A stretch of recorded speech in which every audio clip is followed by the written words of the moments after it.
Okay, Paige, I think it says 6:30 on my computer, so we can probably start when you're ready. Great, thanks. Okay, I'd now like to call the September 13th, 2021 Parks and Recreation Advisory Board meeting to order. Could we please start with the roll call? Good evening. Ms. Alberg is not here. Mr. Conlon, Present. thank you. Mr. Ellenbogen is not here tonight. Mr. Gangwar, Yeah, I'm here. Ms. Lewis, Here? Mr. Novello, Here. Mr. Olson, and Council Liaison, Mr. Rodriguez. Here. Thank you. Great. Okay, we'll now move to approval of the agenda. And I would like, before we do that, to propose one amendment, and that is that we add to new business the consideration of Pratt sending a letter of support for a grant application that the Natural Resources Division is going to be submitting. Other than that, are there any other proposed changes to the agenda?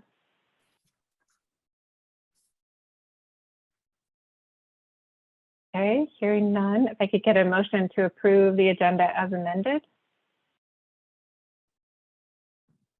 Okay, Dan, thank you. I can't hear you, but I see you. Hi, I And a move that second? we approve the amended agenda. Thank you. Do we have a second? I'll second.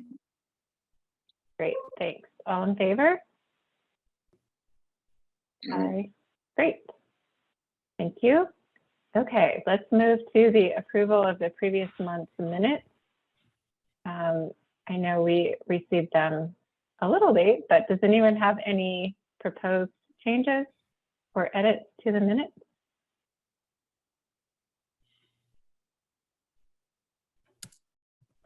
Okay, if not, can I get a motion to approve the minutes?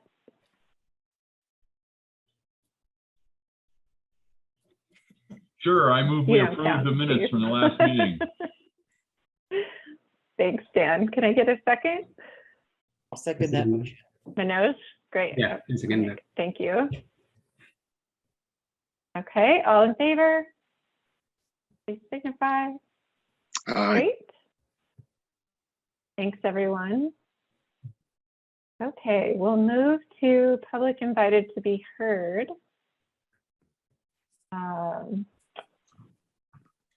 Should I just go ahead and read the public invited to be heard? Should we take a moment since you had someone reach out? We currently do not have anybody that has logged in or reached out.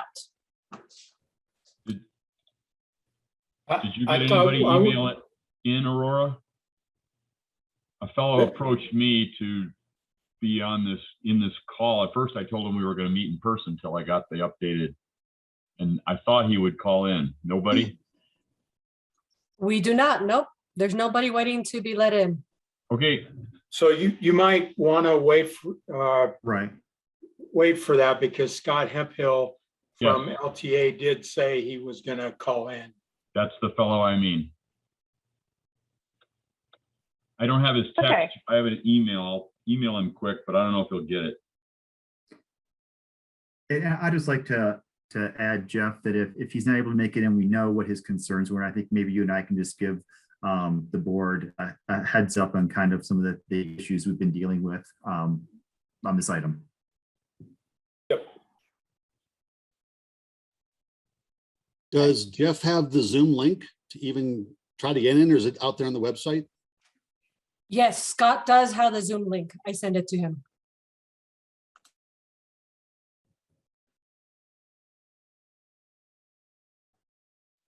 Okay, I'm looking to staff. Jeff or David, could you tell me what you recommend, whether we should take a break or not?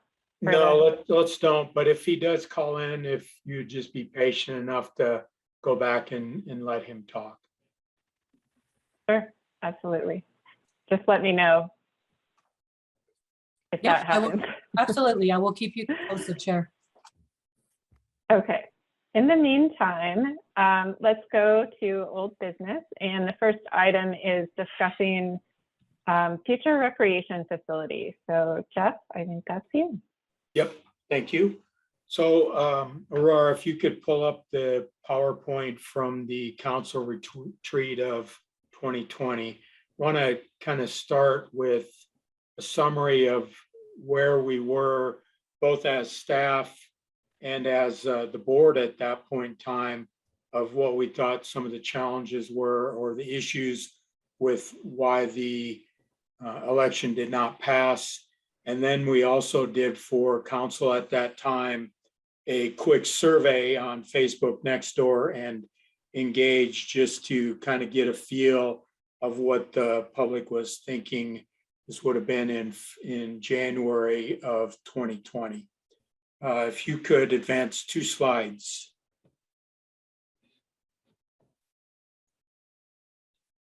So again, we had talked about this as a board shortly after the election.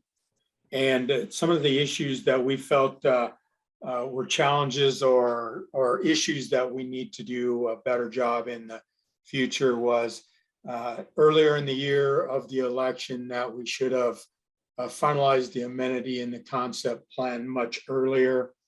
That way we could have presented that publicly to council, and some of the information could have been used during the bond election. We didn't do that until after it was put on, council put it on the ballot, so it was too late to be able to use that. Took a long time from when we kicked off the process until when it did get on the ballot, which was a period of 4 years. We believe that we may have had better results if we had actually selected a site. Needed to have a better education campaign. And I think what we would do in the future is we as staff would be a part of that campaign. Of course, it would be done after hours and on our own time, since we can't do that and be compensated when we're trying to advance an election for a pro or a con. That needs to be done on our own time. Revisit with the city team, multiple city ballot, how many questions on the ballot are too many. Probably one of the biggest things when we all talked last was the use of the term competitive. A lot of us felt that that use of that word made it more of an elite type of facility where the average Joe couldn't go and use the facility, and it could have worked against us. And then some folks believe that the inclusion of the ice rink was not in the best interest of the question. Next slide, please. And next slide. So we did do a survey on 3 different venues, Engage, Nextdoor, and on Facebook. And in that short period of time, we had 3,212 votes, which is really, for that short a period of time, an incredible response to a survey. You can see the results there. It was 80.3 in favor, 19.7 against. Next slide. This just kind of shows you where the voting results were on Facebook, 78% in favor, 22 against. Next slide. Nextdoor was 73 in favor and 26 against. Next slide. And Engage which is the city system that encourages people to give their opinion. It was 90 in favor and 10% against. Next slide. So, and next slide, just a little bit about the comments that were included. You saw on the one slide that there were over 500 comments included. I would say, just as a reminder, that it was not a scientific survey, so some folks could have gone in and voted more than once. The next door voting was really only for residents. Any of the other two options, somebody from outside of Longmont could have voted on those also. Next slide. This talks a little bit about preferences. And my computer's in the way, so I can't see what the bottom of the slide says. But pool, rink, gym, and classroom was kind of the priority of comments that were made. Of all the comments, 532 had made that response. Next slide.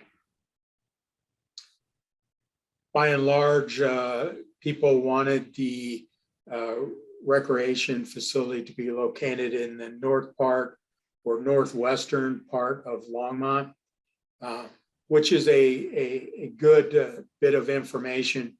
Part of the challenge is the city really doesn't have a location in the northwest part of the community that we currently own. We do have the site, and we'll talk about this in just a minute. The 4 possibilities, we'll come back to that. Next slide. Talk about the need for a pool for lap lanes and warmer water. One of the questions we'll need to investigate is, does that question change with the school district building their own facility? That facility is scheduled to open late this year. It's my understanding that district will do practices and meets at their new pool, but with their numbers, they will still continue to use Centennial Pool for practices. Next slide. As you can see, there was a large number of folks that were tied with roller derby, and they very heavily need to are interested in someone, if the city or someone, building a facility where they can have indoor roller derby, both for practices and for their I don't know, are they called games or matches? I'm not really sure, but that would need to be included also. Next slide. And then the gym really was a kind of a catch-all that we combined with the results that did not only a gymnasium, but also included fitness equipment and exercise areas like we have at the recreation center. Next slide. Classrooms and flexible space was really important. That would allow for, again, different kinds of fitness classes and classroom space for leisure or educational programs, as well as large spaces available for birthday parties, reunions, and private gatherings for individuals to reserve. Next slide. And let's skip that one, and then let's go to the survey poster, if you would, Aurora. So one of the things we thought would be important is, it's been a while since we really talked with the community about the recreation facility. A lot has happened in our world with COVID and other priorities, and we felt like it'd be important to be able to do a quick survey that would do kind of a quick temperature check of our community to see what they really felt was the importance of a recreation facility today as compared to January of 2020. And so we would ask these 3 questions. Are you a Longmont resident? Do you think that Longmont needs an additional recreation facility? And then the third is about the location. We really have 4 sites that would be potential. We did talk about those in the ballot before the ballot for the competitive pool and ice. But really, these would continue to be our locations. Number one is the area to the north of the Quail campus. Number two is out on Grand Meadows Drive in Clover Basin at Dry Creek Park. Number three is a property that I think the city just actually made the last payment on this year as Montgomery Farm Park, which is the next community park that would be built. It's located at Highway 66 and County Line Road. And the fourth location would be in the track area at Clark Centennial Park. What we would do is the city is for surveying has built or purchased a number of iPads where we can take them out to community events and ask these questions. And what we are proposing that based on your feedback tonight and then informing council of what we're interested in doing, we would start that at the Halloween parade, try to do it also at the Turkey Trot, and then at the end of the year at Longmont Lights, both at the event in the park and at the parade. And then we'd also make it available on the web for the city of Longmont. So, and we would have staff that would just go around and help quickly take those survey results or answers to the questions, and then we could tally those. So that's kind of where we're at.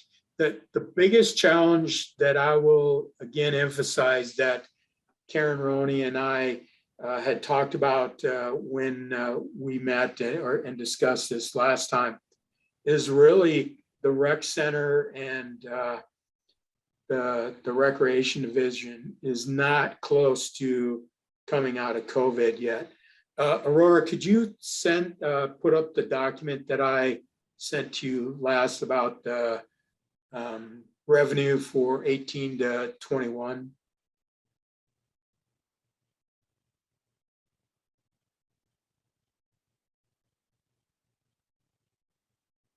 So is there a way you can make that just about larger too, so everybody can see that?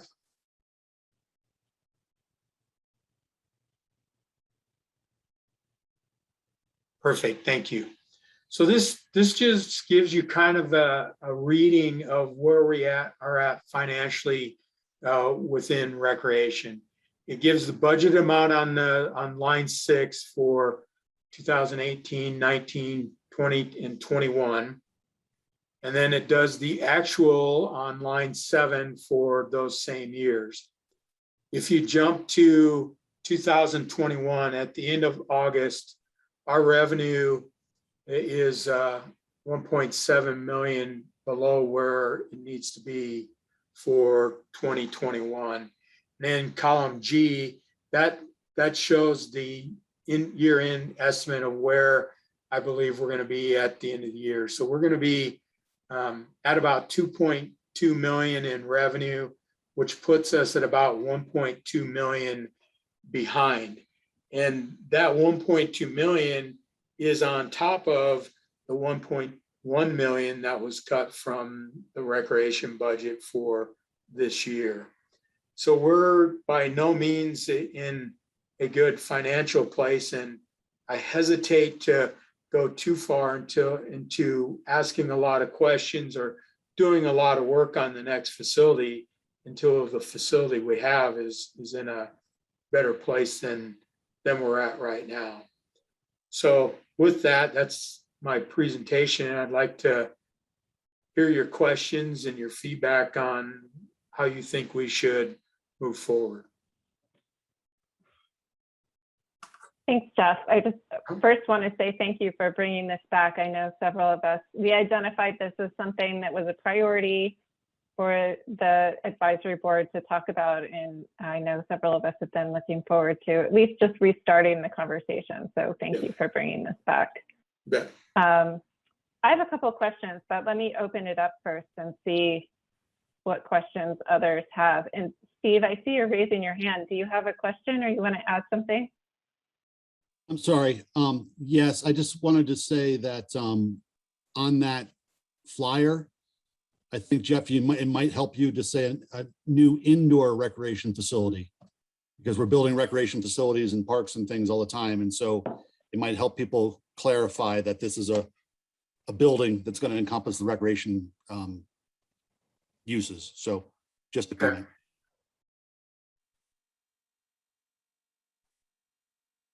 Great, thanks, Steve. Questions, comments from the board? Scott? Could you remind me again what the final vote tally was? We have 80% on this survey that are in favor. But if it failed, it's not really, I mean, I know it's not scientific, but it's very poor representation of people who actually vote. I would agree. The actual, you asked what the results of the 2019 election was. Is that what you asked? Right, yeah. 63% no and 37% yes. And I can And send you the has- actual numbers if you want. Okay, no, that's fine. I mean, one of the questions is whether or not there's a particular population that is not being addressed well, right? That's not coming out in electronic data. It'll be interesting to see when you go out to the public and actually talk to people, because, you know, Facebook and Nextdoor is a different group of people than some of the people that you may go to a free event in town. But there's still others that will vote and aren't online at all. And I'm kind of wondering whether or not those are those people, and, you know, good demographers could figure that out, like who those people are who may be voting in that town. Yeah, I think that's a great point. The survey that we did in January of 20 was just to get a feel of, you know, where we were, and by no means was it scientific, or was it enough to say to council, hey, we need to go back out right away, because I don't think those numbers are realistic as far as the voting population, like you said. And if I could follow I up, think to your, sorry. go ahead. If I could just follow up, none of those questions was the price tag too high? Like, do you think that this is a ridiculous purchase of the use of public funds?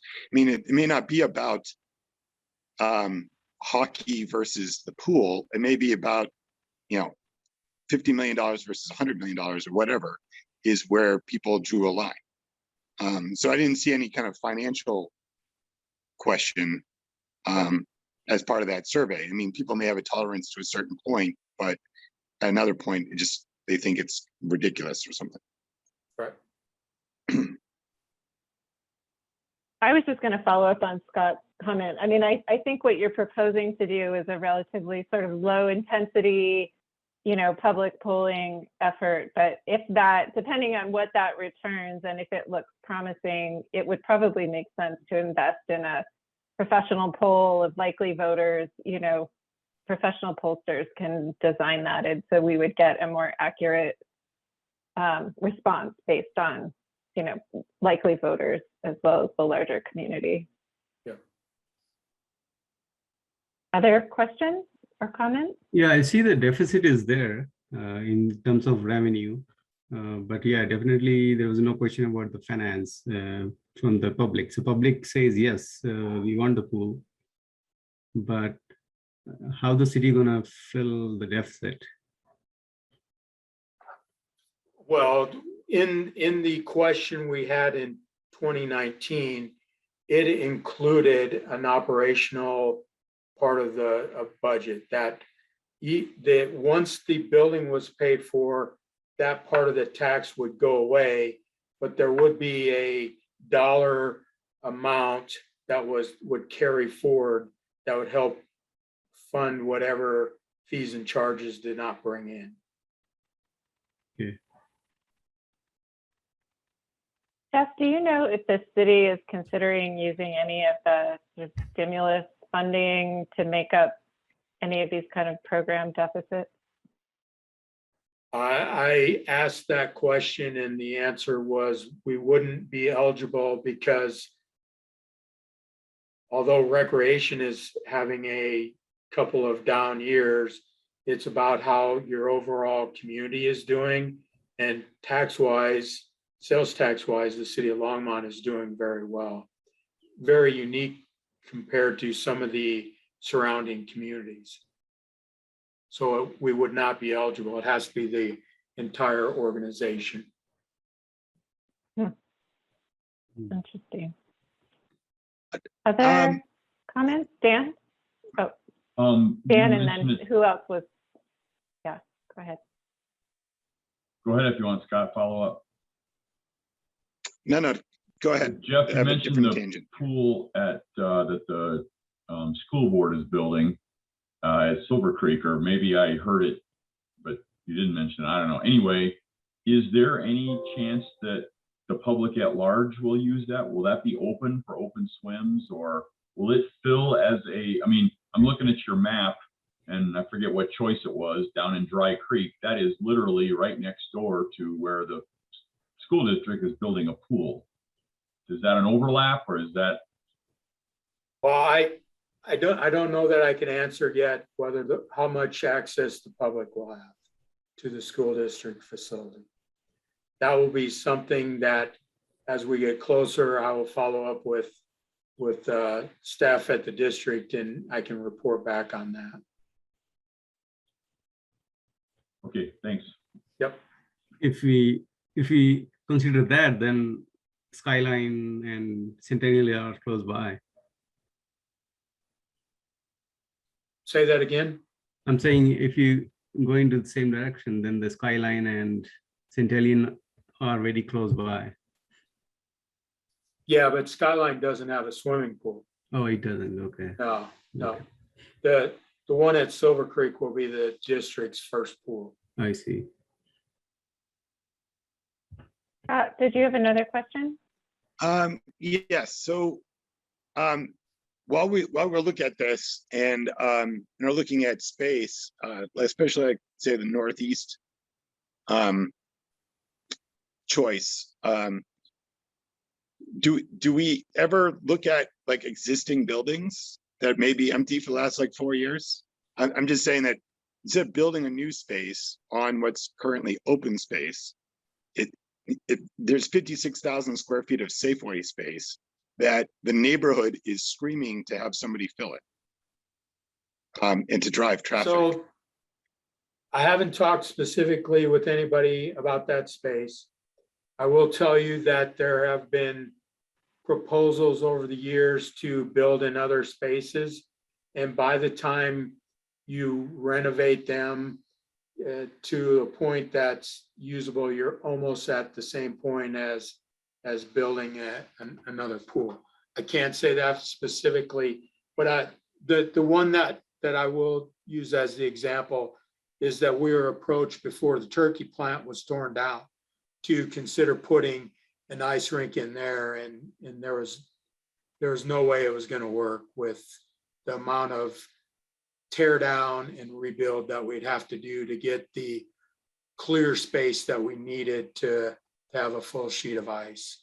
And I would guess that that's a same possibility at one of the grocery stores.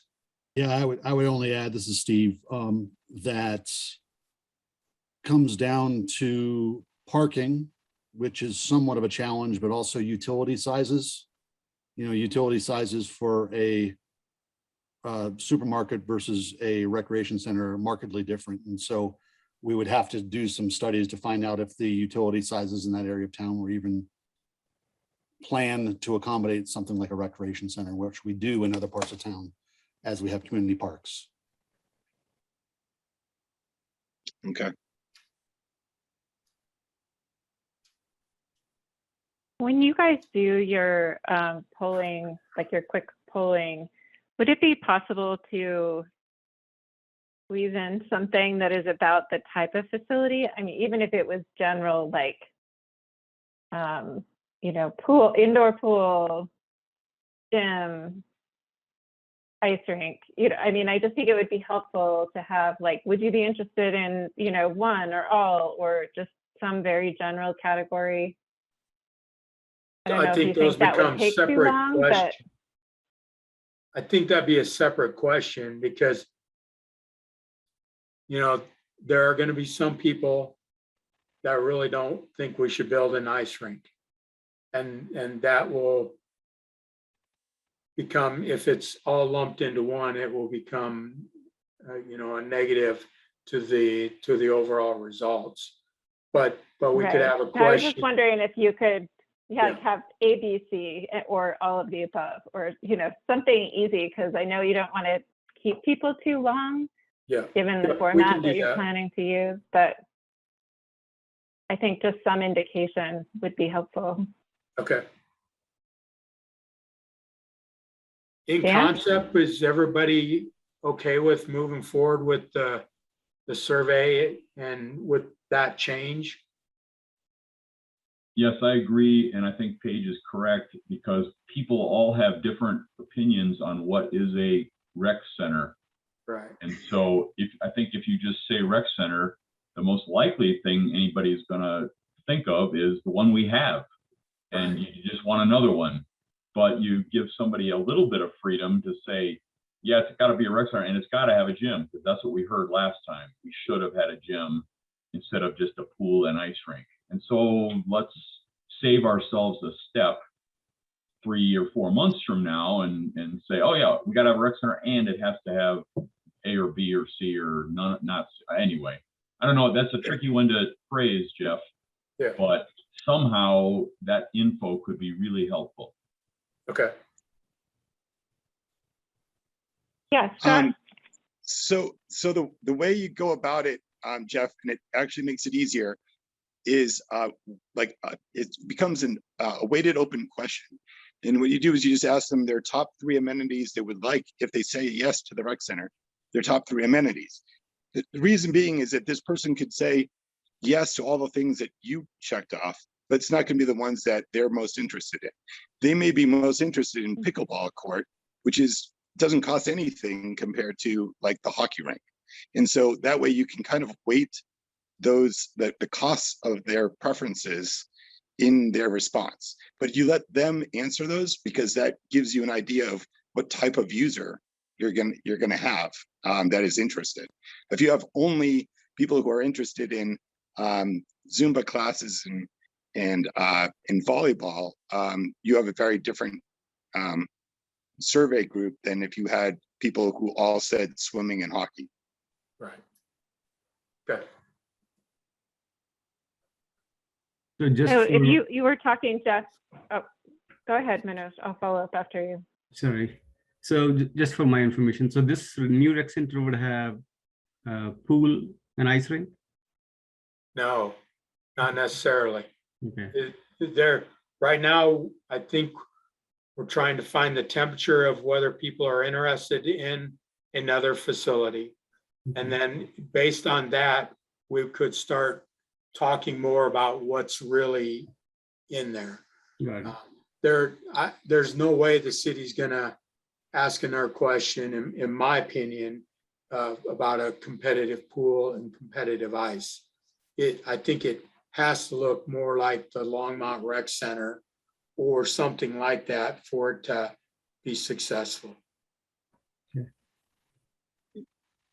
Yeah, Can I- please. Can I throw what? Let me just ask one question and then I'll get. Yeah.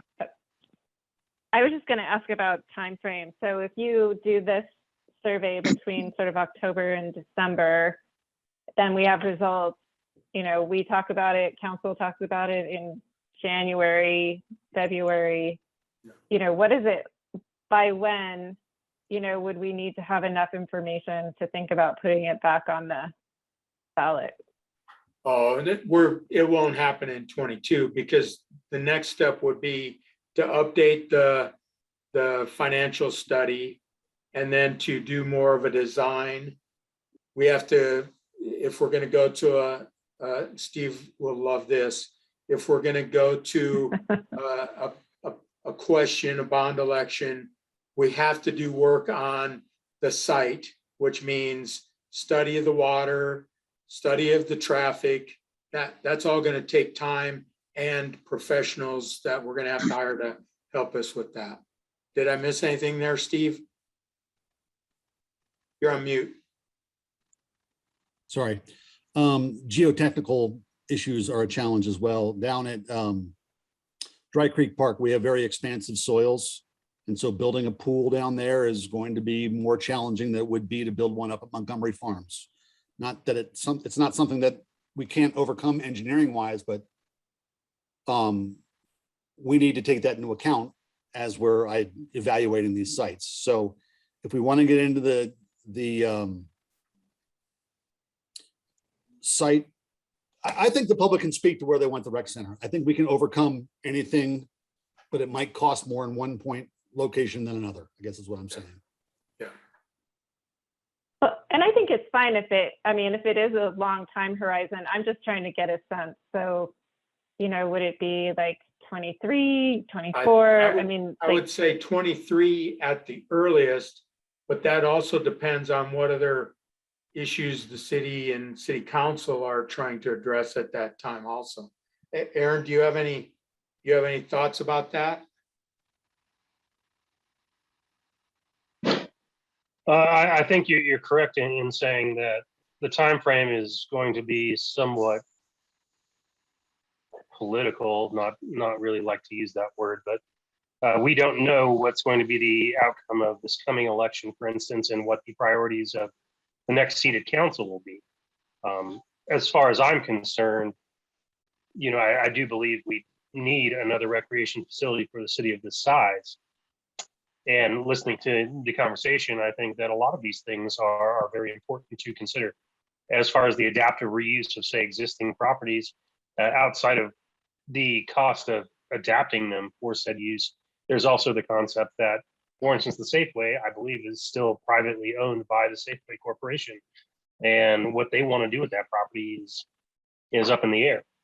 And so there's so many extenuating circumstances as far as these kinds of conversations. I think that the most pragmatic use of time is to information gather as far as from the public and in as many venues as possible to hearken to go back to what I believe Scott was talking about as far as whether people want pickleball courts or various different amenities. I think that's a great way to approach it. Is what are the amenities that the most people want will be the easiest way to pass a ballot measure. And so that's just kind of, as far as what city council is looking at. I don't know what city council is going to look like after November. I mean, that could include me not even being on city council. So that's, I would say that at least, to a certain extent, we'll have to wait until that election happens, and then we'll see kind of where the priorities lay for that next city council. So. Thank you. Scott, did you have another question? Yes, I think the other part of it is what I get a little, I don't know about Jeff, I'm a little nervous about like the map with specific spaces, because people will see that Quail Campus has already got the rec center, for instance, and that Centennial Pool for all intents and purposes exists, right? I don't know how much of the public understands what the lifespan of that is and what that goes into the question process. I mean, if you gave them regions of the city, yeah, and we exclude Northwest Longmont because there's no possible place to put it in. Maybe that's a more generic way to do it, because then people sometimes get hung up on very specific parts, right? Like, oh, we don't want it there because there's already a rec center there, or we don't want it there because the school district is having something. Instead, you want them to have an answer of, I would most likely use it if it's in my region of Longmont, is really the question I think you're trying to ask. Okay, good point. Thank you.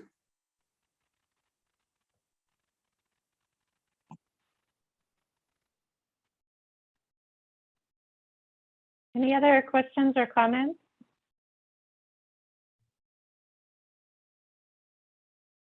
Jeff, do you feel like you need or would want sort of a motion of support from us, or is the discussion sufficient?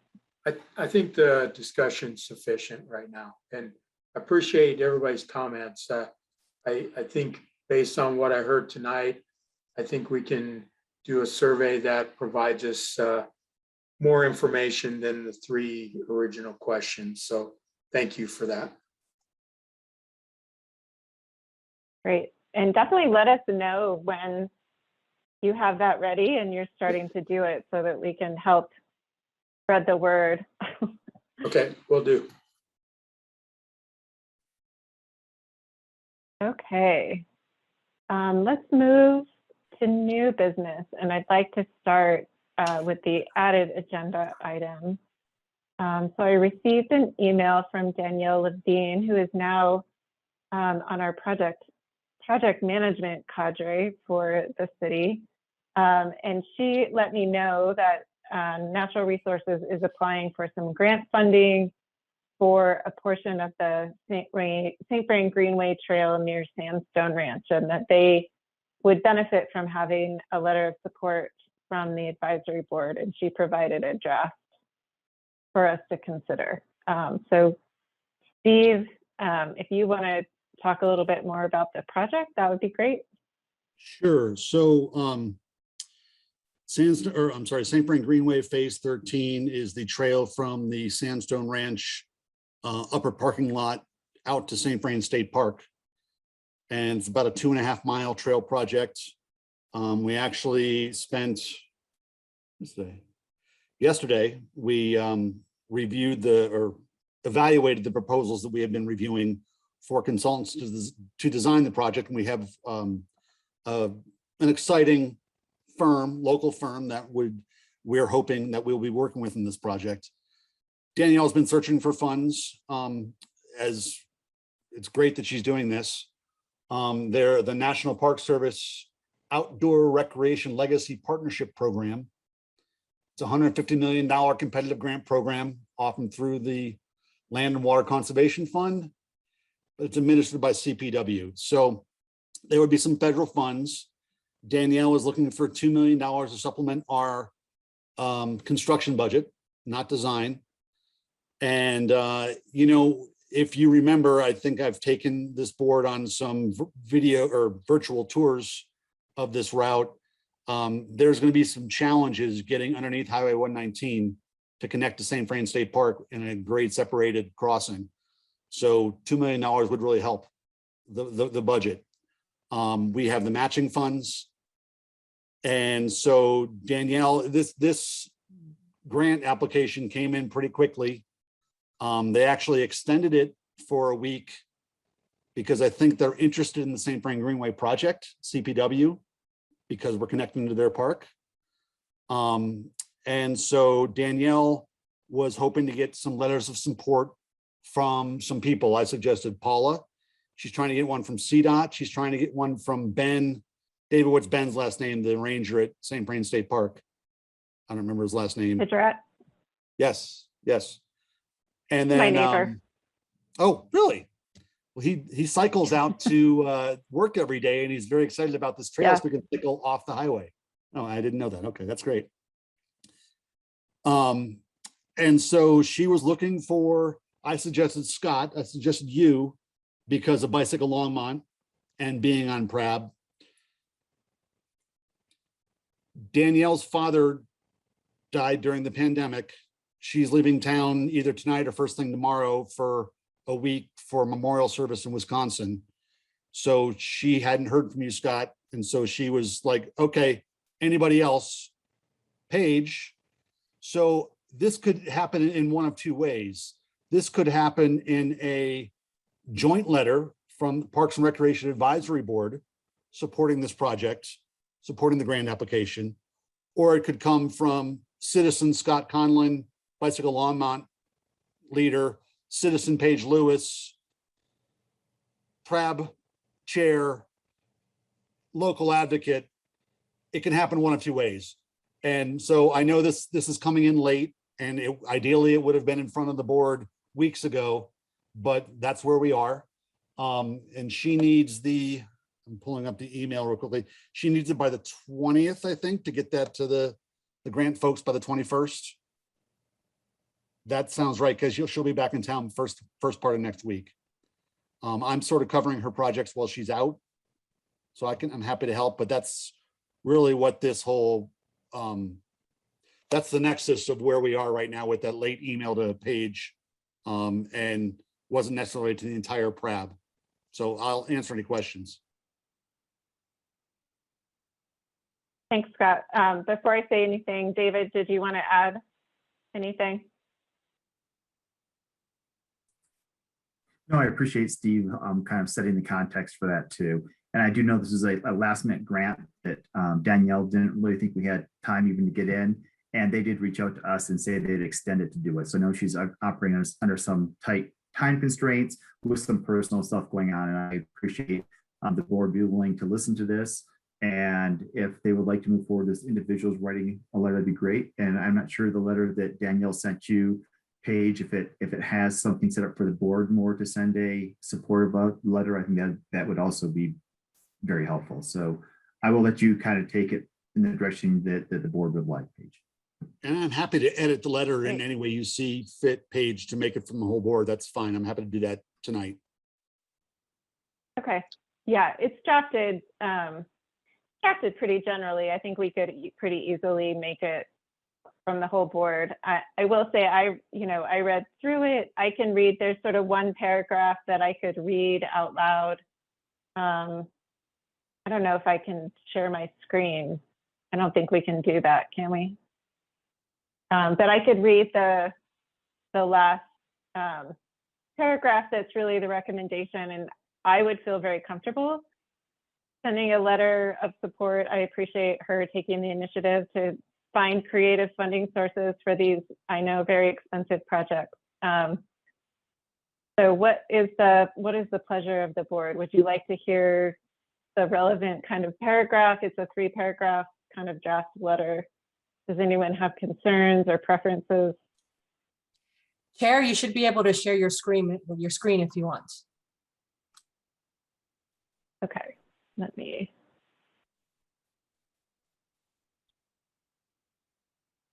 That means I have to manage all the stuff on my screen.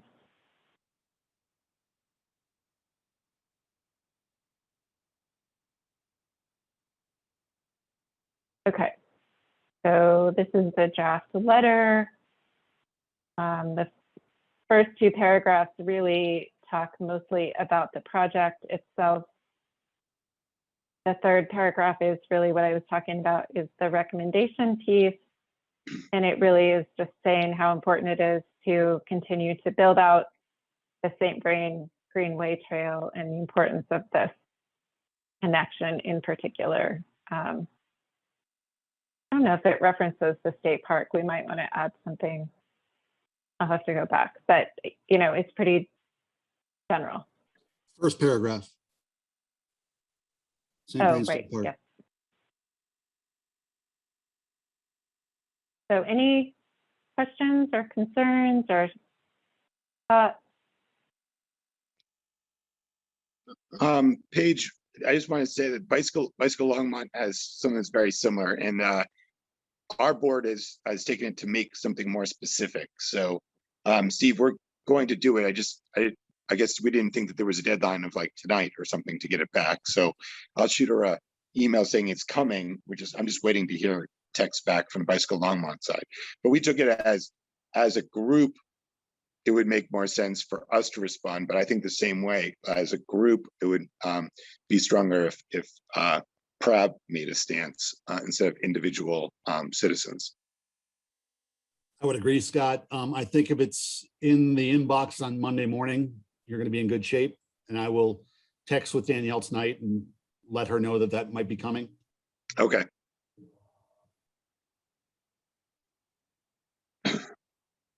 Any questions or concerns? I mean, is anyone opposed to sending a letter of support for this project on behalf of the board? No. I'm going to stop sharing my screen so I can see all of you. Yeah, Dan, go ahead. I am not opposed. I think it's a great idea. I had a couple of edits for that 3rd paragraph that you just disappeared off your screen.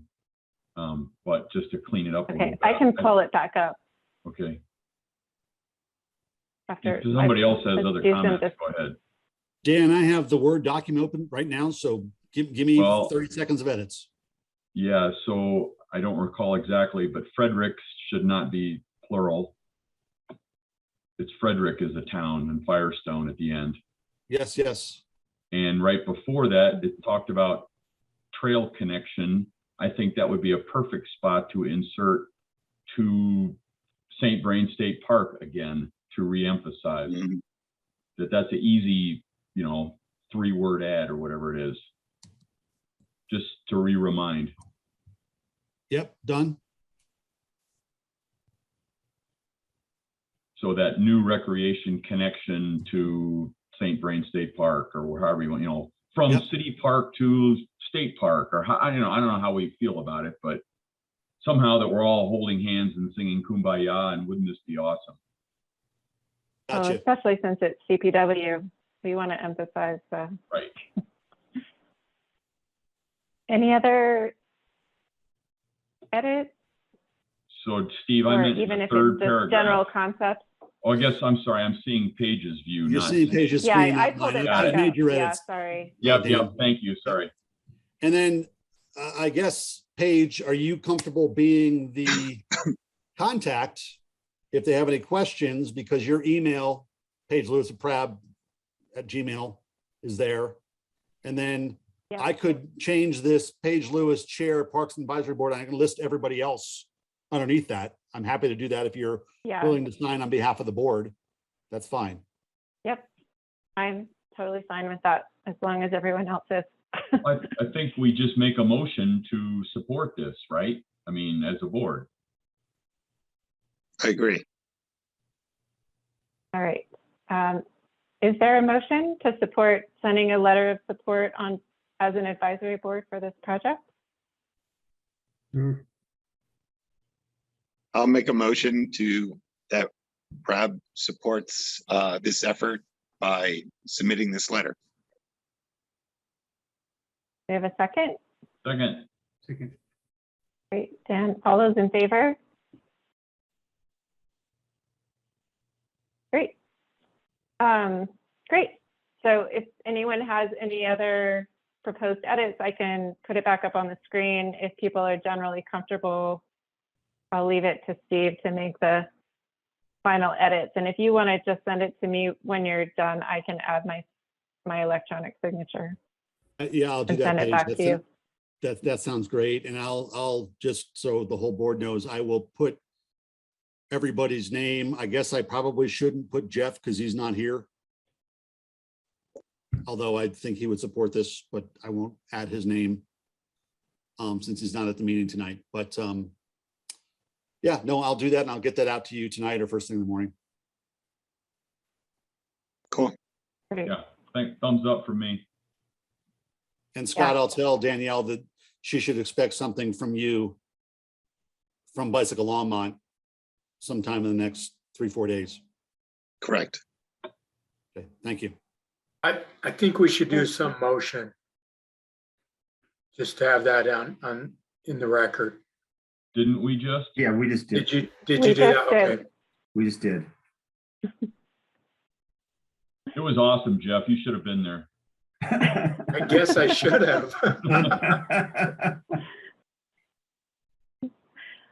Okay, let's move to the next item of new business, which is the volunteer program. And David, I think that's you. Yep, I will kick it off. And first, let me say thank you to the board for that letter of support. I think this is a great project. And I know this board is always looking to see us get stuff completed, and getting some extra money will definitely help that.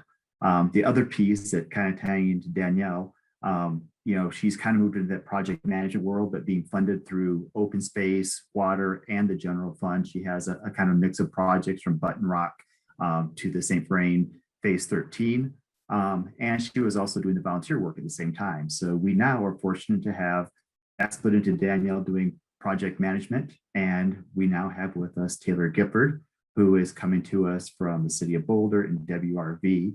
And haven't had a whole lot of chance to work with her, but every time I turn around talking to staff, they have fully enjoyed talking to her, working with her. And I turn around, there's new trees that have been mulched and new projects that have been done. So she's jumped in right to the deep end and started helping with the project. So I really told her tonight, she kind of give a little overview of who she is, where the project's at now, where she'd like to take it, and just take questions from the board. That's kind of what I've set her up for this evening. So with that, I will pass it over to Taylor.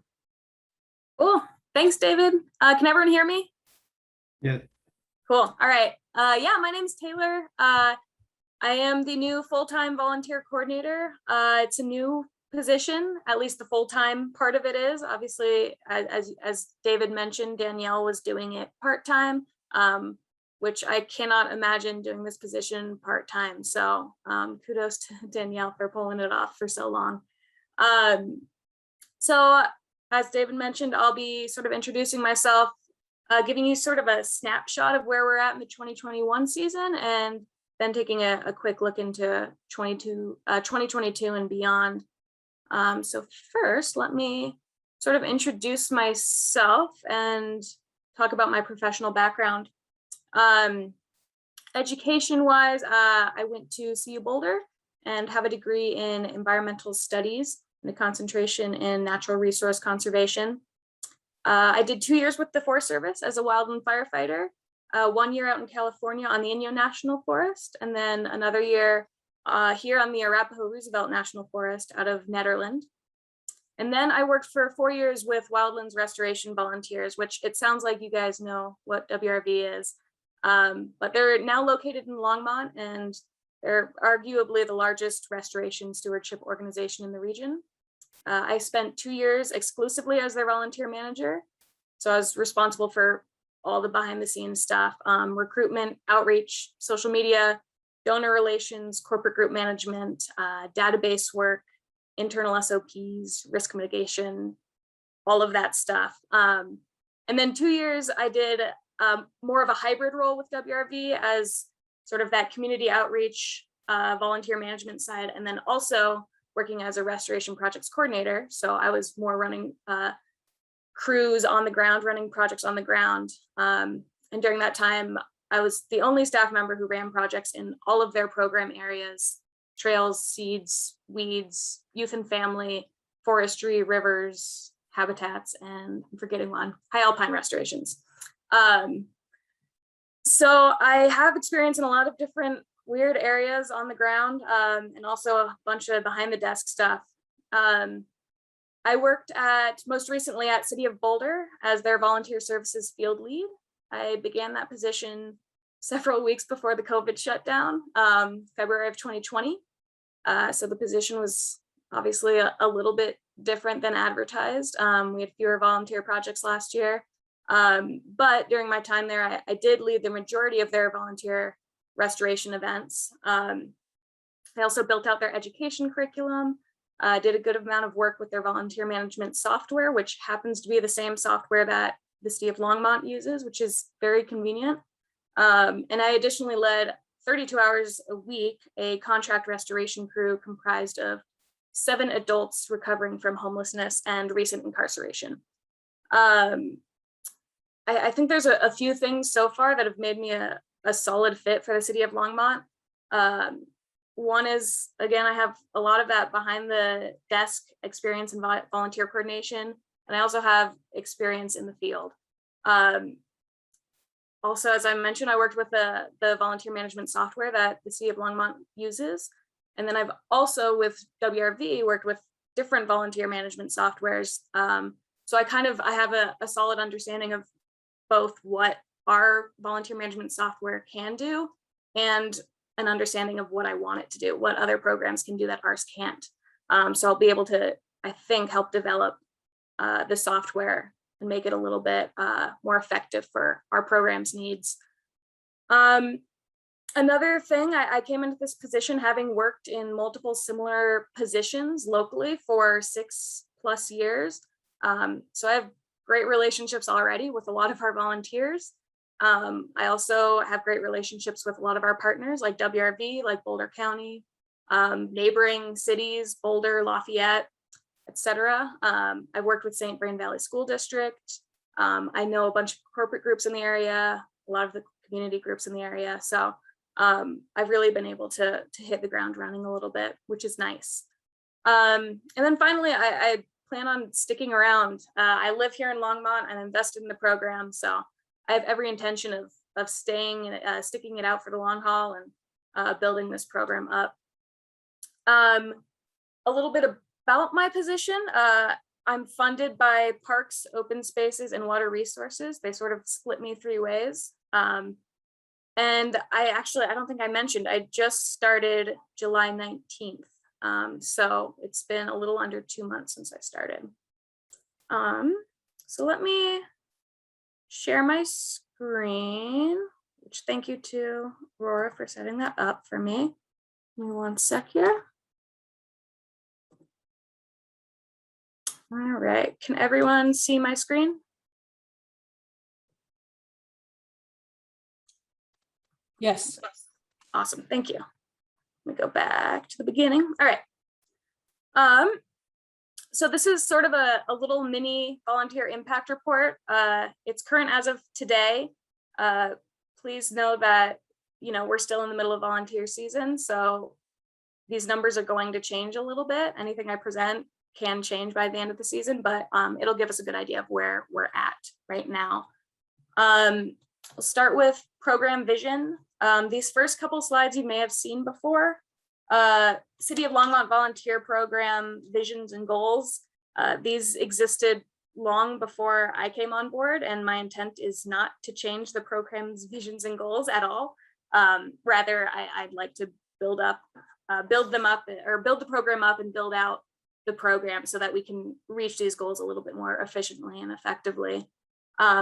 With that in mind, program vision, connecting our community with our natural resources by protecting our natural resources, respecting our natural environment, furthering our community identity, providing experiential opportunities, educating a new generation of stewards, protecting what we value, and promoting a sustainable and resilient Longmont today and into the future.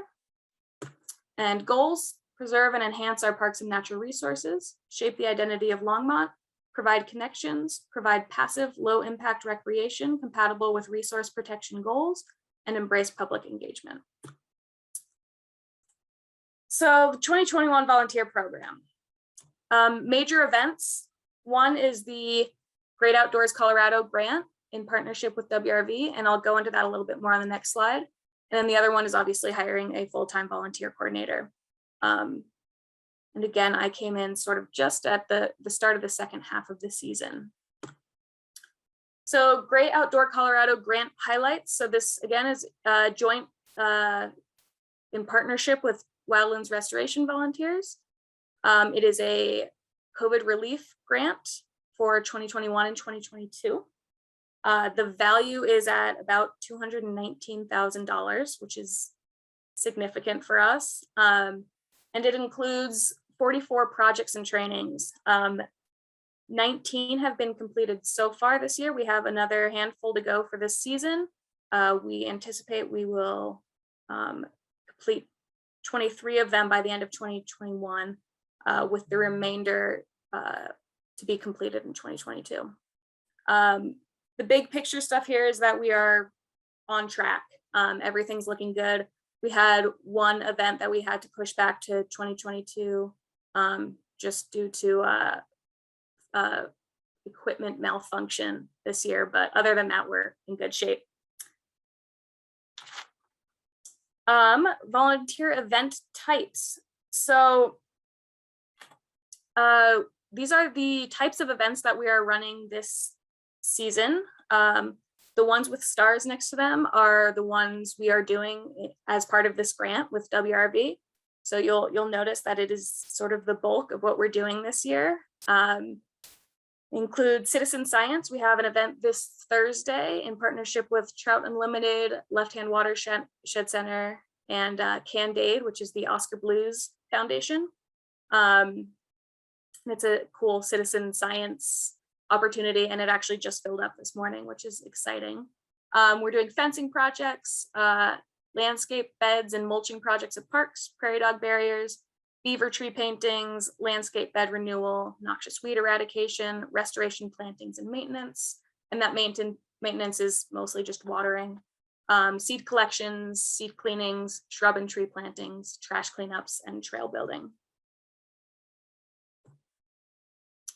Other volunteer programming we're doing this year, educational classes. So these are basically, for the most part, these 1 hour webinars on Zoom this year. Maybe in the future we can do them in person, but for now they are on Zoom, which makes them quite accessible, which is nice. We've been doing at least once per month in coordination with the folks at Boulder County Extension, with subjects like the one this Wednesday is grass identification. We've done rain barrels, we've done weeds, a whole bunch of topics kind of on track with what we do. And we also have the Volunteer Appreciation Brunch October 1st. And then we do trainings for our ongoing volunteer opportunities. We train people to recognize or to identify birds, etc. And we've done trainings in as part of the GoCo grant with WRV as well. We did a crew leadership training, 2 crew leadership trainings, actually, 1 regular and then 1 bilingual. And then I believe we did a trails training with them as well before I came on board. Some of our ongoing programs, these haven't changed since I've been on board, so they're probably what you're used to seeing. Rose gardeners, breeding bird monitors, raptor monitors, adopt a park, clean up, green up, and keep Longmont beautiful. And those 3 are all sort of part of park cleanup events. The restoration crew, park and trail renewal, photographers, and citizen science. Volunteer impact. So I wanted to provide sort of a snapshot of what volunteers have accomplished in 2021. So I've put together some metrics for the season so far to give you an idea of where we're at. Here's the caveat. These numbers are estimations. They're strong and conservative estimations, but they're estimations. Obviously, typically metrics are compiled at the end of the season, and we're still very much in volunteer season, which means we're still missing numbers from partners. And we're also missing some numbers that can only be accessed by our volunteer management software representative, who is currently out of the office with COVID. So I wasn't able to get those numbers from her for today. But with that in mind, I do have some cool numbers. Parks and trails, we've done almost 1,000 linear feet of trail maintenance this year. We've done 21 cubic yards of mulch in landscape beds, 62 volunteer hours of litter cleanup along greenways. And as part of ecological restoration, 634 trees planted. And I believe all of those were at McIntosh Lake. 3,000 gallons of water fed to native shrubs and trees, both at St. Vrain Creek and McIntosh Lake, and 16 acres of invasive species removal. And finally, 199 acres of habitat benefited. These are, they sound impressive, and they are.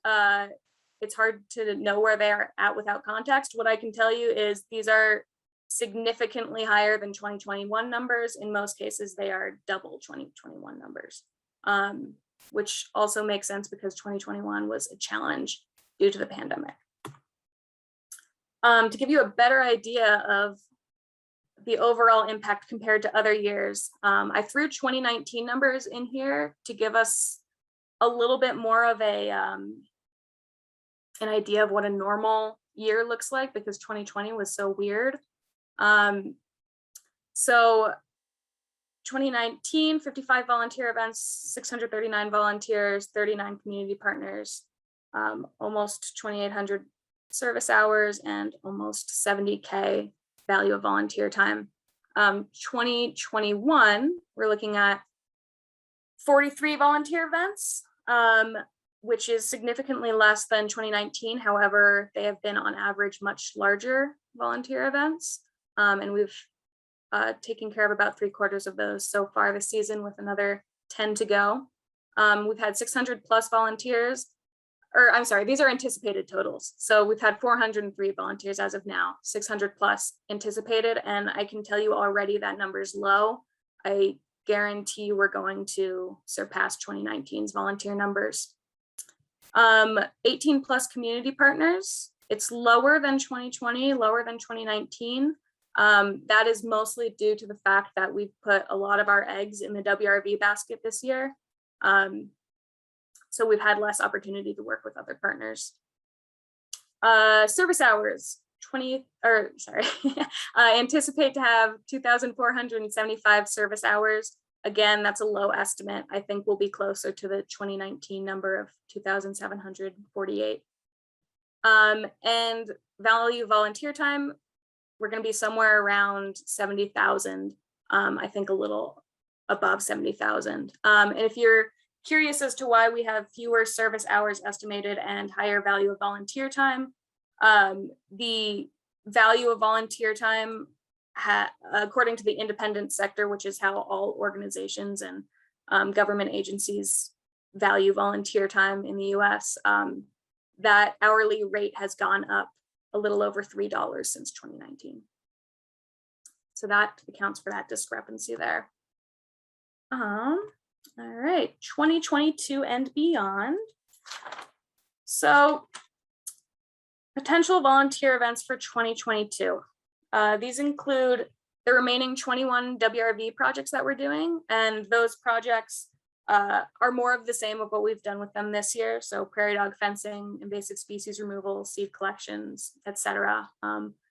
Almost entirely open space projects with some parks projects and greenway projects thrown in. We're looking to do a lot more at Button Rock next year. Trails, seeding, seed collections, trailhead maintenance, and maybe some forestry. I've been talking to Ken a little bit about potential there, and it seems like the potential is endless, and there's a ton of work that needs to be done, and Button Rock is such an awesome location for volunteers. I think it'll make for really attractive, easy to recruit projects. So we'd like to get out there a fair amount next year. We also have the greenhouse / nursery. We're on track to get the greenhouse built at our Sunset campus. Last I heard anyways, this winter, which means we can grow out our own seeds for restoration, which is awesome. And we'd love to get volunteers involved with that, repotting, planting, watering, etc. We also, last I heard anyways, have a pollinator garden. We have a pollinator garden at Rogers Grove, and it's being revamped. And I'd love to get volunteers involved in sort of the maintenance of that as well, and possibly use it for youth educational opportunities additionally. We have a variety of planting and seeding projects ready to go. We could do them this fall if the right volunteers or corporate groups shows up. Otherwise, we'll be doing a bunch of stuff next year. More mulching, trash, and trails stuff. And then also similar ongoing volunteer opportunities. And by ongoing volunteer opportunities, I again mean those raptor monitors, the cleanup, green up, the rose garden, etc. Goals for winter in 2022. So some of these items I'll be I'll be turning my focus towards once the weather turns and project season ends. I want to give you sort of a view as to what I'll be working on this winter and going into next year. I'll say this is definitely not an exhaustive list and is really in no particular order, but I thought I'd give you all a little bit of insight into what my priorities are and what's to come. Educational curriculum, I try to include an educational component or lesson on any volunteer project that I coordinate. I find it increases volunteer engagement and makes projects a lot more rewarding. So I'll be working to develop short educational programs for each project type we have, so that on any given project next year, I'll be able to plug those in, even if it's a 5 or 10 or 15-minute educational thing at lunch or whatever. Volunteer manual. So this one has been requested by Dan Wolford and David, and I think it's a great idea. This is something that the city of Longmont does not have for our volunteer program at all yet. So I'll be building it sort of from scratch. I hope for it to eventually, and it'll take time, it's a big project, but eventually include things like volunteer program policies and procedures, emergency response plans, education, some of that educational curriculum, a little bit of local history, best practices in restoration, planting and species guides, etc. So that'll be a fun, big project. I'd like to collaborate with partners to ensure City of Longmont visibility on projects. And basically what that means is I've learned since being here that for some of our joint projects that we have with other partner organizations or agencies, volunteers will show up to a project and to them it's a WRV project and they don't even know that it's our project. And it's hard to build out a volunteer base if people don't know they're on our projects. So I'll be working to increase our visibility on those projects for next year. And I'll be doing that by building out email templates that we will share with WRV for our projects so that we're both sending out emails to these volunteers, putting together new city signage for projects, and also scheduling increased volunteer coordinator presence on these projects. So my goal is to be on every one of these projects so that people can get to know me, they can get to know our program. I can be a solid representative for our organization or for our agency. Work to improve diversity of volunteer base. So this is a big one. I have some meetings scheduled with partner agencies and DEI coordinators in the area to gain some intel on diversity and inclusion strategies and best practices. I also intend to reach out to organizations representing minority communities within Longmont to determine what type of events and work are accessible and relevant to these communities so that I can make sure we're working at parks that matter to these communities and we can engage more, get more engagement from these communities and get a more representative volunteer base. And also I'll be looking into what we can do to make our volunteer management software more accessible to non-English speakers. I'd like to put together more youth and family specific opportunities. So I'll be working on that this winter and trying to figure out which projects could be appropriate for that. I'd like to increase project type diversity in the event schedule. So, you know, rather than having 8 weeding events in a row, building in a bunch of different types of volunteer events so that we can access more types of volunteers. I'd like to provide more opportunity for volunteer and partner feedback. So this is sending out surveys, this is debriefs, and it's like going to coffee with volunteers and partners and getting to know a little bit more about their experience with our program and what they'd like to see happen. I hope to develop outreach and recruitment a little bit for our program. So that's materials, brochures, whatever, as well as researching more potential partners and more recruitment channels that we might have access to. And then finally, I'd like to build out the program structure. So this is all the little things: risk mitigation, standardizing procedures, putting in new SOPs. And a lot of that will be part of the volunteer manual that I'll be putting together. And that's sort of the gist of it. Sorry, it's sort of an abrupt end, but that's what we've got going on in 2021, and that's what we've got planned for 2022 so far. And all of that should be acknowledged with the fact that I've, you know, it's been less than 2 months and we're still in the middle of volunteer program. So things are likely to change as we go. But that's the gist. Let me know if you guys have any questions. Thanks, Taylor. That's awesome. And I agree with you. I can't imagine doing that job half time. So I really commend the city for investing in a full-time volunteer coordinator. I think the value will really pay off. So maybe if you want to stop sharing your screen or take the, so we can see each other, and then we can see if anyone has any questions. Cool. Great. Did that work? Awesome. Any questions from the board? Scott? Yeah, go ahead. I may have missed this, but what is the outreach strategy to get, more people engaged or different groups engaged? How do you go about finding groups or individuals to participate? That's a good question. I mean, right now, I think especially given the fact that we're working with wildlands restoration volunteers so much this year and next year, a big part of that will be really using their program to leverage our program. They have been around since 1999 in the Boulder County area, and they have a huge local volunteer base. So I think a lot of my energy will go into poaching their volunteers a little bit, and they've told me that's fine. I'm good friends with them, so it's cool. We have similar missions, and we put together similar projects, and we put together projects together. So I'd like to use our ability to work with them to bring our program to the next level. And they did just Yep. move to Longmont. They are now in Longmont. Is that correct? Correct. Yeah, they moved to Longmont. Well, they haven't actually moved into their building yet because of COVID, but they have a building in Longmont now, and they're technically headquartered in Longmont, which is awesome. I mean, they're truly probably, I mean, I know they're the biggest volunteer stewardship organization in the state, probably a little bit beyond that. So to have them right here in town is a pretty sweet resource for us. So I'd like to use them as much as I possibly can.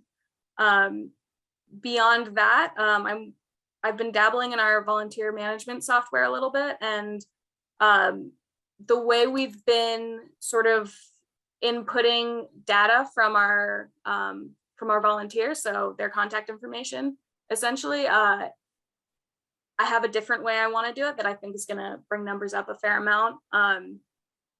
So I think that'll cause make a big difference for us.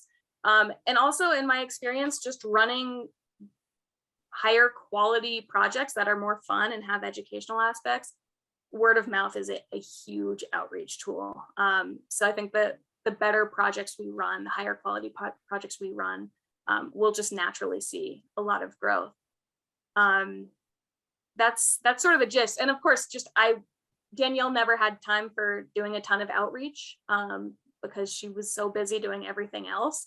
And I'll have more time for outreach and recruitment specific tasks. So I have no doubt that 2021 or 2022 will see growth. And I think 2023 and 2024 will just continue to see that upward trend. Manoj? What is the software name you said? And Yeah, so our volunteer management software is called Affero. Our specific version is called Join Us. So that's the Longmont version. If you Google like Join Us Longmont, that brings you to our volunteer management page. apart from the analytics, what it does? Oh yeah, so it's basically an opportunity to it's our connection to our volunteers. So they have profiles within our database, and that's how they see our calendar. That's how they sign up for our event. And that's how we track their attendance at our events, is the gist. Yep. So basically it is a volunteer management software. Yep. Okay. Exactly. Yeah, welcome to the volunteer coordinator role. Thank you. A tremendous job. I appreciate it. Dan? Yeah, Dan. This is great. Thanks, Taylor. I might suggest that newsletter that comes out in our power bill, whether the mayor's letter or a blurb or just something that all the city sees, is my point. Maybe it's been that I missed. I don't know. No, it hasn't yet. I put one together and I was late. I was told the wrong date. Great. So but you've yeah, already thought of it. Perfect. I think it's called City Line. Yeah, that's it. Is that right? So That's yeah, an easy, we will. Yeah. I think it's a great idea, and we'll definitely be using it going forward because I mean, I get it in my mail, everyone sees it. So thank you. And that's where you advertise your next cool volunteer opportunity to, whatever. Totally. Yeah. Yep. I was really glad to see that you are going to be looking into more youth and family opportunities, because I know I have an 11-year-old son and it's hard to find appropriate volunteer opportunities for kids in that kind of 8 to 12 or 13 age group. So I don't know if you have any more to say about it, but I think that would be really great. Yeah, I think program managers often tend to stray away from youth and family events because realistically they're not you know, they don't have the most output, you're not going to get a ton of work done. But I do think it's important as far as a community building and a community engagement piece. That's something a lot of residents are looking for, as a way to get their kids outside. And by engaging youth, and we also engage their parents and their families, and they're more likely to come back on our adult events, or to our adult events. So I agree. I think it's an important piece, and it's totally something we can build into what we already have planned. And then in the future, also building youth specific events. It's definitely a priority for me. So we'll figure it out. Great. Any other questions for Taylor? Oh yeah, Nick. Hi, Taylor. Thanks for the presentation. Really appreciate it. So my question is a bit broad, but hopefully not too broad. So I'm trying to understand, I hear a lot of positive messages, which is all great to hear. But I'm trying to understand from your perspective, what is the biggest challenge you see? What is the biggest obstacle that is maybe in your way? And really, what can we do as PRAB to help you unlock that? Right. That's a good question. I think the trickiest part as of now is simply that last year it was hard to engage folks, which means we've fallen off the radar of a lot of people. And I think also, just as Danielle got more busy, our ability to reach out to people, our ability to reach out and engage with people has really dropped off the past year or two. So a lot of the folks I'm finding that I reach out to no longer live in Longmont, or have no interest in working with us anymore. So a lot of the people that we have kind of in our back pocket ready to go for these projects aren't actually there anymore. So I think really just rebuilding the volunteer base is going to be far and away the biggest challenge. And I've already gone into a little bit how I anticipate building the program out again. But yeah, we're definitely not starting from scratch, and the foundation of this program is totally there. We have great projects. We have a lot of great structure as far as procedures and SOPs and all that. So the structure is all there. It's all about getting the volunteers back involved.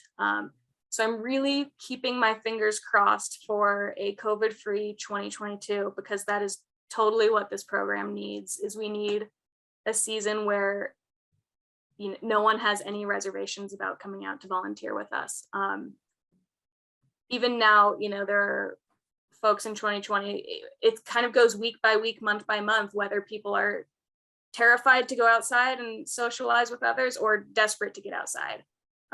So we really just need some consistency next year, which I know is not something that you guys can promise or anyone can promise. But that's really my hope, is to have some freedom to really build the program out next year and get some of those volunteers back on board. Got it. Thank you. Yep. Is that Yeah, David? David.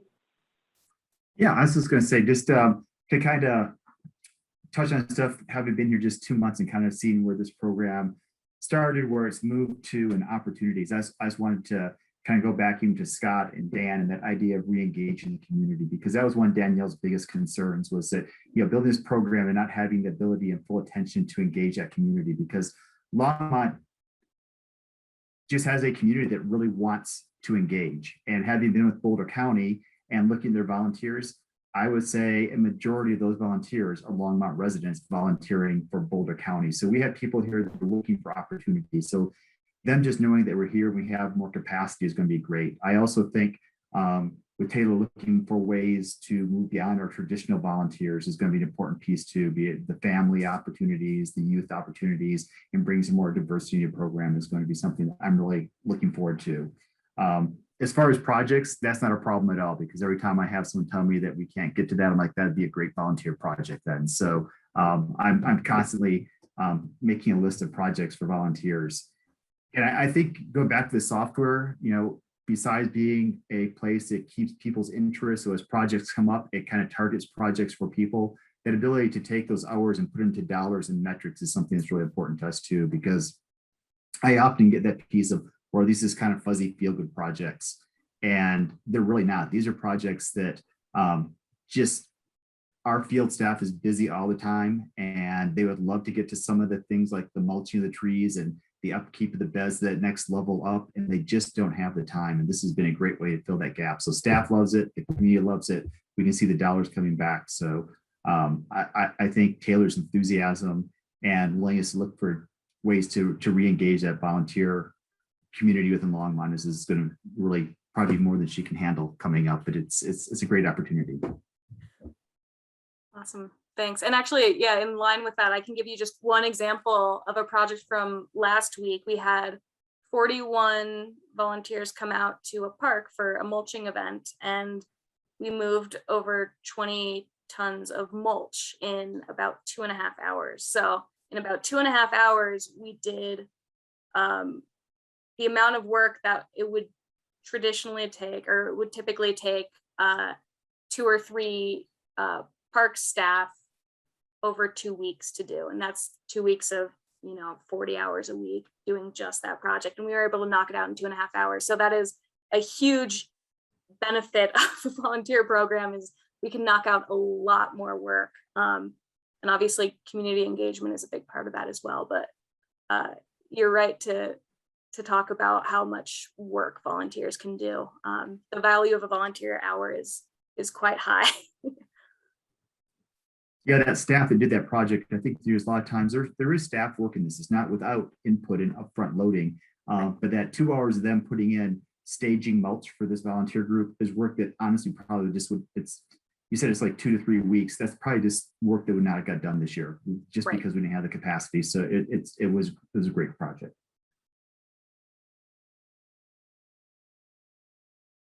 Awesome. Well, we're super glad to have you on board, Taylor, and really appreciate your presentation. And hopefully we'll hear from you again in the future as you sort of get your feet under you and get the project rolling, get the program rolling. Sounds great. Cool. Thank you guys so Thanks much. so much.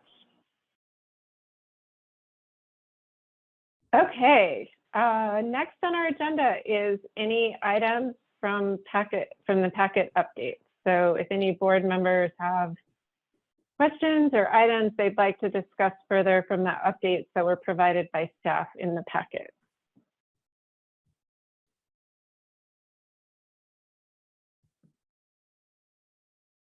Anything?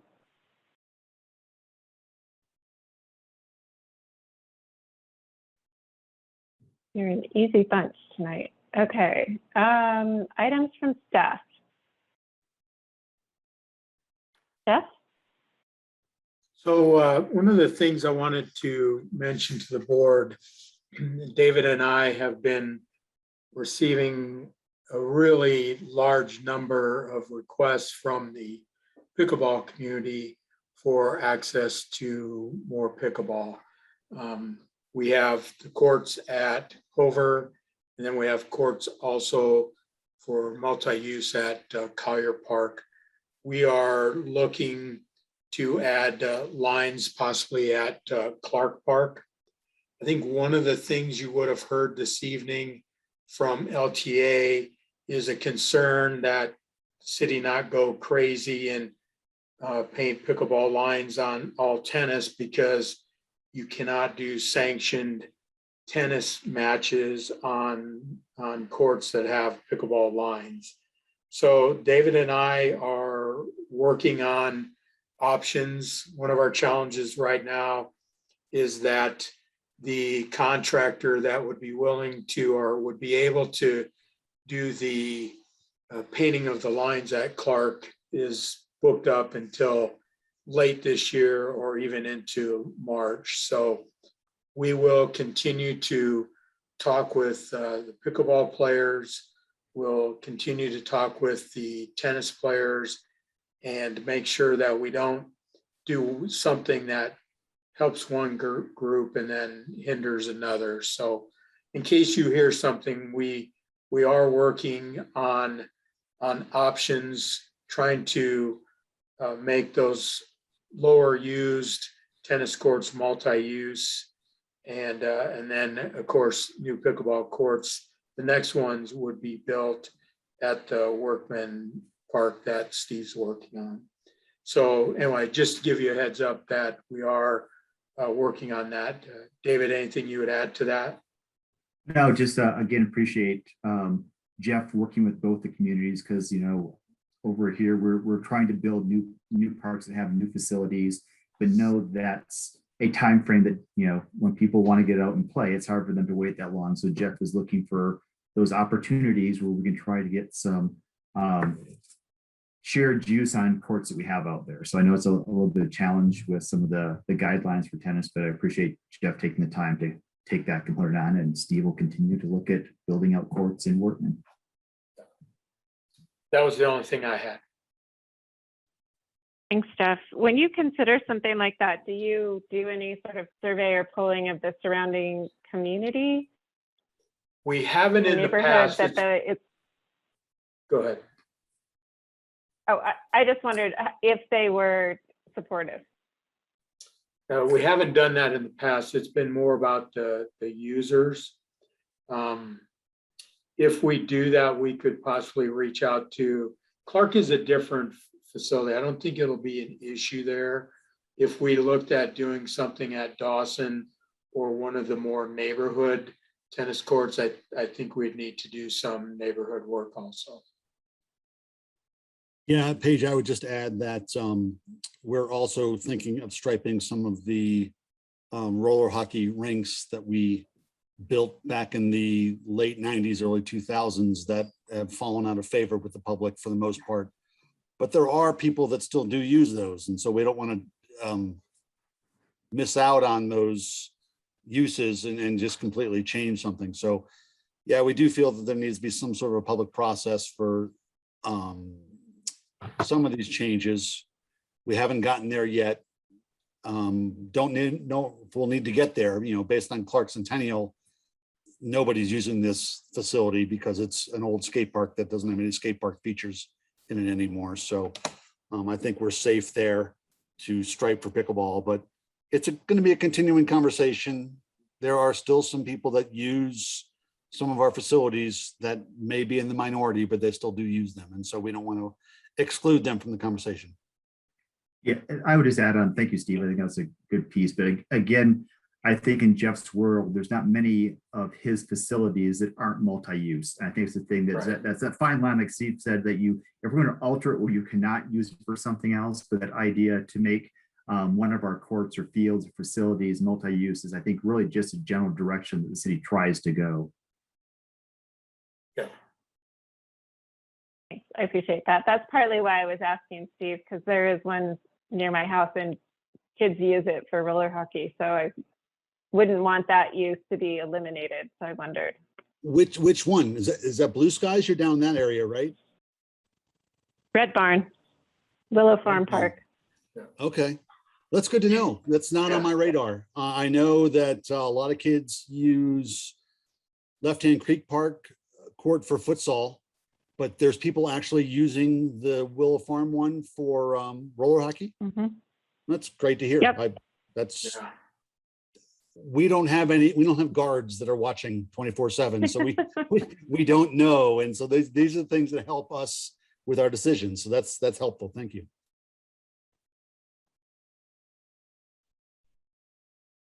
Yeah, Dan? The multi-use is tricky, Jeff, because to make it a pickleball court, you got to put a net on it. And the net's not in the same place as even for tennis.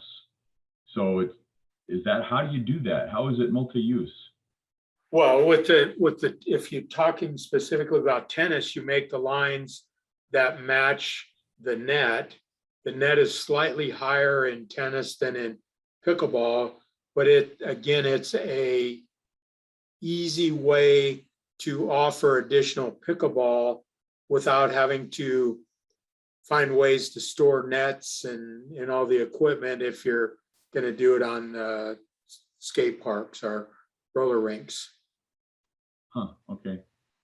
Dan, I'm sure you remember when we were kids, sometimes you would be shooting on a, 15 by 12 soccer goal. Sometimes it might be 10 by 8. It just depending on where you were that day. And it's sort of the same thing. Sometimes people just need to adapt to the conditions that we're able to offer to provide for the greater good of the community. Well, Scott buttonholed me several times over the last week, and you're right. That is the conversation that he's the tennis guy, the LTA chairman. And so I know he's worried about losing facilities that are already pretty booked a lot of times. I mean, it's great that the courts are being used for tennis, for pickleball, for whatever. Good for us. I think you're right. The couple you mentioned, Centennial and is it Collier, the one that's downtownish? Yeah, it's some of the courts don't get. People don't even know about them. But the forecourt facilities for tennis, it'd be a real shame to tear up any of those because that's where the leagues play and folks know where they are and that sort of thing. I'm thinking of Affolter and Pratt and Carr, Quail, obviously, those kind of places. If you, like he said, if you reline those with pickleball, then we no longer will LTA get to use them for tennis, in the well, leagues they could, but that's their choice. Yeah. Well, it's actually USTA's choice, unfortunately. Right. Yeah, Dan, it comes down to whether anybody claps during a golf swing or anybody cheers during a tennis performance. USTA has some different restrictions that most sports don't have, and we're trying to figure out whether or not how we can maximize the use of our facilities for the greater good of the population. Right. If you understand what I'm saying. Yeah, and for example, Quail would not be considered. The 10 courts there, we would never look at putting pickleball on. But, and again, we'll be talking we've had conversations with LTA already. We will continue to talk with them as well as the pickleball folks. Great. That sounds perfect.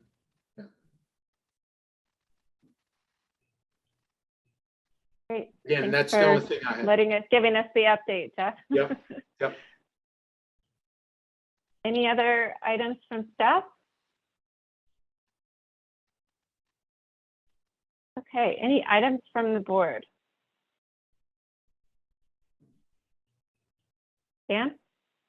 I've been also buttonholed numerous times recently at Master Swimming because they all know I'm on this board.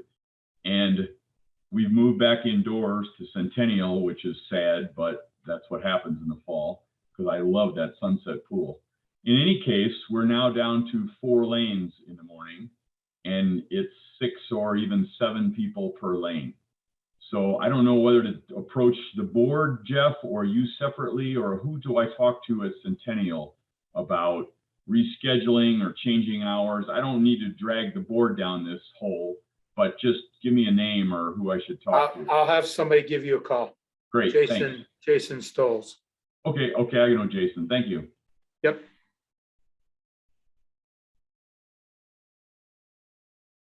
Great. Any other items from the board? Scott?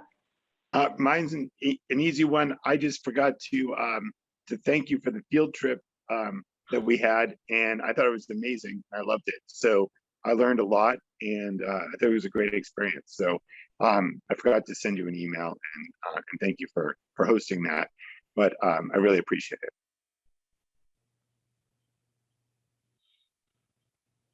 Yeah. Thanks for saying that, Scott. I think we all echo those sentiments. It was really great. Any other items from the board? Okay, if there's none, I just need a motion to adjourn.